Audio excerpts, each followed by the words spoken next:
ఒక విచిత్రమైన సంఘటన ఈరోజు అసెంబ్లీలో ఎమ్మెల్యే బాలకృష్ణ గారు ఆయన రెండు చేతులు జేబులో పెట్టుకొని మనిషి ఎందుకో తూగుతున్నట్టుగా ఊగుతున్నట్టుగా రియల్ కండిషను స్పీకరే చెప్పాలి, సభలో ఉన్నటువంటి వాళ్ళు చెప్పాలి, మేము టీవీలో చూసాం కాబట్టి చెప్తున్నాం. అతనికి మనసులో అనేకమైన బాధలు ఉండొచ్చు. సినిమా ఫెయిల్ అయి ఉండొచ్చు, లేకపోతే మంత్రి పదవి రాకుండా పోయి ఉండొచ్చు, తనకిష్టం లేని హీరో ఇంకొక వైపు మంచి ప్రాధాన్యత వాళ్ళ బావ దగ్గర పొందుతూ ఉండవచ్చు. ఇవన్నీ వాళ్ళ మధ్య తేల్చుకోవాల్సిన అంశాలని రావటంతో జగన్మోహన్ రెడ్డి గారిని గత ముఖ్యమంత్రి ఒక సైకోగాడు ఆయన స్టార్ట్ చేసిన పదం ఇది. సభలో ఉన్నటువంటి వాళ్ళు ఎవరు కూడా దీన్ని ఖండించలేదు, including in the chair Raghuramakrishnaraju garu ఉన్నారు. నవ్వుతున్నాడు ఆయన. సినిమాటోగ్రఫీ మినిస్టర్ ఉన్నాడు, అందరూ బిత్తరపోయి చూస్తున్నారు. ఒకవేళ చిరంజీవికి ఇతనికి సినిమా గొడవలు ఏమైనా ఉంటే ఉంచుకోమనండి. చంద్రబాబు నాయుడు గారు చిరంజీవి గారు తమ్ముడిని దగ్గర కూర్చోబెట్టుకొని ఆయన్ని ఈయన మేనేజ్ చేసి ఆయన మేనేజ్ చేసి సొంత భావన బాలకృష్ణ మేనేజ్ చేయలేకపోతే అది మా తప్పు ఎలా అవుతుంది?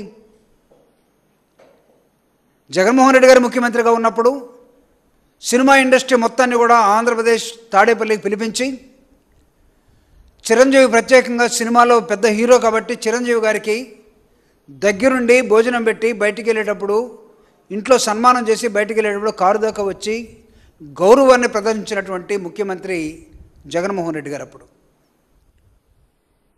కానీ ఇతనేమంటున్నాడంటే ఒక సైకోగాడు అంటున్నాడు.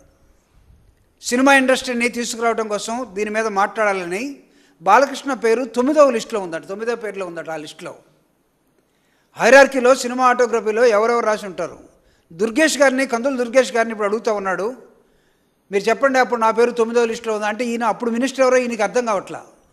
అప్పుడు మినిస్టర్ పేరు నాని సినిమాటోగ్రఫీ, ఇప్పుడు కందుల దుర్గేష్ గారు. ఆయన అడుగుతున్నాడు నా పేరు ఎక్కడ ఉందో, ఎక్కడ రాసేవని. అంటే కండిషన్లో ఉన్నాడో లేదో మాకు తెలియట్లేదు. సైకో అన్న పదం నాకు తెలిసి బాలకృష్ణ ఆయనకి ఆయన పెట్టుకుంటే బాగుంటుందేమో. ఎందుకంటే అందరికీ తెలుసు, తన ఇంట్లో రాజశేఖర రెడ్డి గారు ముఖ్యమంత్రిగా ఉన్నప్పుడు బాలకృష్ణ గారి ఇంట్లో జరిగినటువంటి కాల్పుల ఘటన. ఒక పెద్ద సినిమా నిర్మాత, నాకు తెలిసి బెల్లంకొండ సురేష్ అనుకుంటాను, చాలా కాలం హాస్పిటల్లో ఉన్నాడు. బాలకృష్ణ షూట్ చేస్తే పాపం ప్రాణాపాయం నుంచి బయటకు వచ్చాడు. సొంత జ్యోతిష్కుడు సత్యనారాయణ గారు అనుకుంటాను, ఆయన పరిస్థితి కూడా అదే. వీళ్ళిద్దరితో పాటు ఒక సెక్యూరిటీ గార్డ్, నేపాల్ గార్డ్ అనుకుంటాను, అతను చనిపోయాడు. ఆ రోజు ఉన్నటువంటి రాజశేఖర రెడ్డి గారు మానవతావాది కాబట్టి ఎన్టీఆర్ కుటుంబం మొత్తం వచ్చి రాజశేఖర రెడ్డి గారి కాళ్ళ మీద పడితే ఆ రోజు పురంధరేశ్వరి గారు, బాలకృష్ణ గారు మీ అక్కని అడగండి, మీ అక్క చెల్లో ఆ రోజు నీ కండిషన్ ఏంటి? నిన్ను తప్పించడం కోసం నీ మెంటల్ పరిస్థితి సరిగా లేదని నువ్వు ఒక మెంటల్ సర్టిఫికేట్ తెచ్చుకొని, ఆ సర్టిఫికేట్ ఇచ్చిన వాళ్ళ పేర్లు కూడా నేను ఇప్పుడు చెప్పదలుచుకోలేదు, నా దగ్గర ఉంది. తనకు మెంటల్ స్టెబిలిటీ లేదని, ఇతనికి కాస్త మెంటల్ ఉందని ఒక సర్టిఫికేట్ తెచ్చుకొని బయటపడిపోయావు. రాజశేఖర రెడ్డి గారు ఉత్తముడు కాబట్టి, ఉన్నతుడు కాబట్టి నిన్ను బతికించాడు. రాజశేఖర రెడ్డి గారి ఫోటో ఇంట్లో పెట్టుకొని దండం పెట్టండి. ఆయన కొడుకుని జగన్మోహన్ రెడ్డి గారిని సైకో అంటే నిన్ను కాదు కదా, సినిమాల వరకు తీసుకో, నువ్వు ఎలాంటివాడో తెలుసు. హీరోలు కథ రాసేవాడు ఒకడు, పాటలు పాడేవాడు రాసేవాడు ఒకడు, పాడేవాడు ఒకడు, ఫోటోగ్రఫీ తీసేవాడు ఒకడు. ప్రజలు వాళ్ళు సంపాదించుకున్న డబ్బులతోటి మీలంటే ఆ పనికి మాలిన బ్యాచ్ అంతా కూడా హీరోలు అయిపోయి తర్వాత ఎమ్మెల్యేలు అయిపోయారు.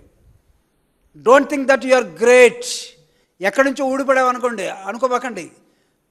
కదిలిస్తే 2 నిమిషాల్లో ఎన్ని బూతులు వస్తాయో మీ నోటి నుంచి తెలుసు. మీరు ప్రజాప్రతినిధులా? పొరపాటున ఏ సభల్లోకి రాకూడదు. అక్కడికి వచ్చారు. జగన్మోహన్ రెడ్డి గారిని మాట్లాడేటప్పుడు పిచ్చిగా మాట్లాడితే ఒళ్ళు నోరు దగ్గర పెట్టుకొని మాట్లాడమని హెచ్చరిస్తూ ఉన్నాను జూపూడి ప్రభాకరరావుగా. ఏమనుకుంటున్నారు? జగన్మోహన్ రెడ్డి గారు మీకు ఎలా కనబడుతున్నాడు? మీ ప్రతి లోపభూయిష్టమైన పనికి ఈరోజు జగన్మోహన్ రెడ్డి గారు కారణంగా కనబడుతున్నాడా?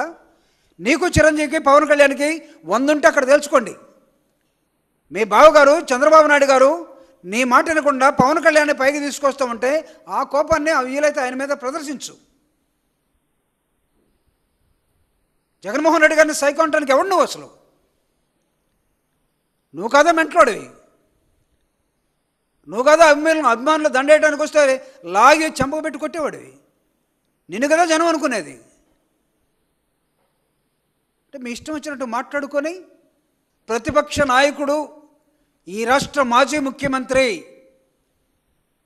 ప్రజల్లో హీరో జగన్మోహన్ రెడ్డి గారు గుర్తుపెట్టుకోండి. మీరు ఎవడో రాసిన కథకి, ఎవడో రాసిన పాటలకి, ఎవడో చేసిన మ్యూజిక్కి తైతక్కలాడి అప్పటికప్పుడు హీరోలు అయిపోయినటువంటి చిల్లర బ్యాచ్ మీది. Real hero through the people, from the society ఎదిగినటువంటి వ్యక్తి జగన్మోహన్ రెడ్డి గారు.